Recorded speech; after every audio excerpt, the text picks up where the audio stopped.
ಸುಮಾರು 67ರಲ್ಲಿ ಪೊಲೀಸ್ನವರಿಗೆ ಚಡ್ಡಿ ಇತ್ತು, ಪ್ಯಾಂಟು ಕೊಡಿಸ್ತೆ ನಾನು. ಆಗ ಮದ್ರಾಸ್ ಪೊಲೀಸ್ನವರಿಗೆ ಪ್ಯಾಂಟು,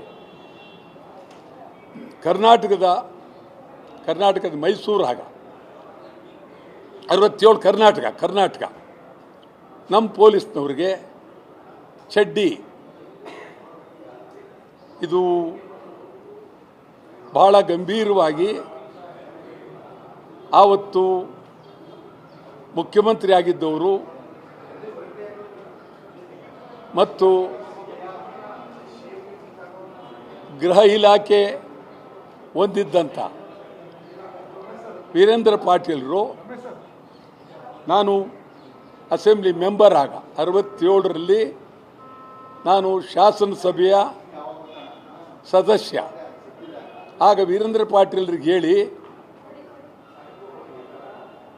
ಚಡ್ಡಿ ತೆಗೆದು ಪ್ಯಾಂಟ್ ಕೊಡಬೇಕು, ನಮ್ಮ ಪೊಲೀಸರಿಗೆ ಗೌರವ ಬರಬೇಕು, ಪ್ರಾಮಾಣಿಕತೆ ಬರಬೇಕು. ಈ ದೃಷ್ಟಿಯಿಂದ ಗೌರವವಾಗಿ ಚಡ್ಡಿಯಲ್ಲಿ ಓಡಾಡಬಾರ್ದು, ಗೌರವವಾಗಿ ಪ್ಯಾಂಟ್ ಹಾಕೊಂಡು ಓಡಾಡಬೇಕು ಅಂತೇಳಿ ಕೇಳಿದಾಗ ವೀರೇಂದ್ರ ಪಾಟೀಲ್ರವರು ತಕ್ಷಣ ಆವತ್ತಿನ IG ಅವ್ರಿಗೆ ಹೇಳಿ ಕ್ಯಾಬಿನೆಟ್ಗೆ ತರಿಸಿ ಇಡೀ ರಾಜ್ಯದ ಎಲ್ಲ ಪೊಲೀಸರಿಗೆ ಚಡ್ಡಿಯನ್ನು ತೆಗೆಸಿ ಪ್ಯಾಂಟ್ ಕೊಟ್ಟರು. ಇವತ್ತು ವೀರೇಂದ್ರ ಪಾಟೀಲ್ ನೆನೆಸ್ಕೊಳ್ಬೇಕಾಗಿದೆ. ಈ ಟೋಪಿ, ಇದಕ್ಕಾಗಿ ನಾನು ಭಾರಿ ಹೋರಾಟ ಮಾಡಿದೆ. ಕೊಡಬೇಕು ಪೊಲೀಸ್ನವ್ರಿಗೆ. ಆ ತಲೆಯಲ್ಲಿರ್ತಕ್ಕಂಥ